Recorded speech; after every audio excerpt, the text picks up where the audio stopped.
Final Fantasy XIV is a massive game with thousands of hours of content.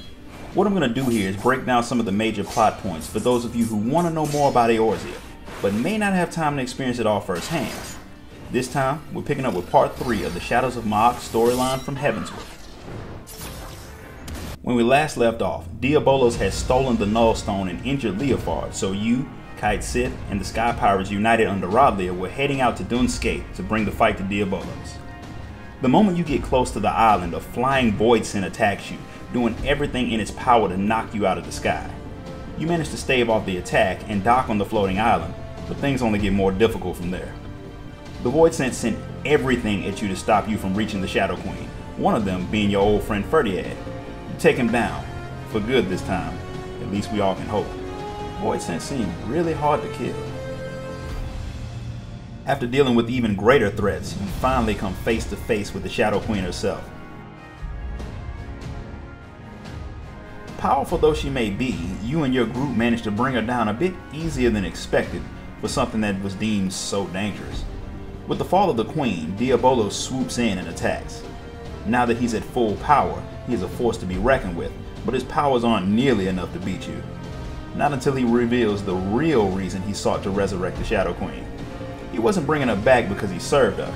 He wanted to use her body as a conduit to funnel all of her power into himself. With her power flowing through him, your attacks barely cause any damage at all. But after hitting him a lot, you manage to cause the surging power flowing through him to become unstable. The surge of power shifts him into his bat form, causing him to drop the Nullstone. Kite Sith warns you not to drop your guard, however, because he can still sense Diabolos nearby. But Eorzea goes to retrieve the Nullstone anyway. At that moment, Diabolos shifts back into his true form and swoops down, knocking her unconscious. Another quick attack takes Kite Sith down as well, but while he has gained greater power, he still doesn't think he can deal with you. Deciding to live to fight another day, he decides to leave Eorzea until he masters his new powers. Then he will come back and finish you off. Before he can flee, Leofard flies in, ramming him with his ship and causing Diabolos to drop the Nullstone. Leofard fires a few shots at the Voidsent, but the bullets do nothing. The Voidsent's own shot leaves the pirate unconscious and smoking on the ground. He should be dead, but apparently Eorzeans all have bodies that can survive long falls, bullets, and explosions, unless the story says otherwise. We're just going to ignore that. The distraction gives you enough time to get the Nullstone to Kite Sith, who blasts Diabolos with the full force of the artifact. This time, it works exactly how it's supposed to, leaving no trace of Diabolos. While your crew of friends are a little banged up and Leofard's mana cutter is a flaming wreck on the ground, you're all still alive, and Kite Sith managed to honor his master's memory by cleaning up her mess.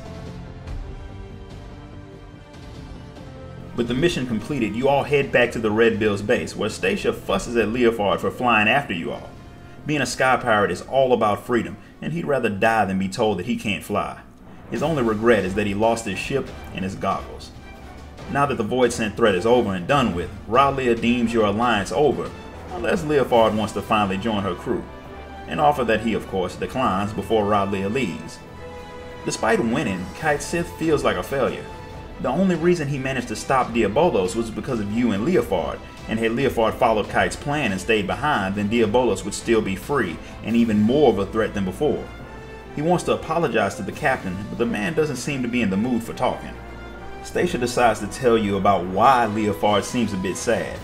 He was an orphan who had been taken in by a highborn widow. She was ill and couldn't go outside much, so she read Leofard books about all types of faraway places. He took care of her until the day she died, and on her deathbed she made him promise that he would live his life as free as a bird and see all the places that she never could.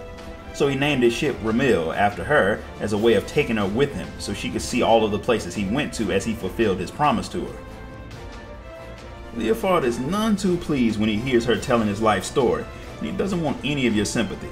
He does, however, want to present Kite Sith with a gift. He gives him a scarf, the symbol of all Red Bills, as well as a formal invitation to join the crew. After working with the odd cat, Leofard thinks he'll be a perfect fit for the crew, and while losing his ship did hurt, he'd do it all again if it meant saving his new friend. Now that his mission is done and he has nothing left to do, Kite is more than happy to join the Red Bills. His first duty as a new Red Bill is to give the Warrior of Light a proper send-off. But first, everybody needs a bath. You can't go around looking shabby and still keep the reputation as dapper pirates.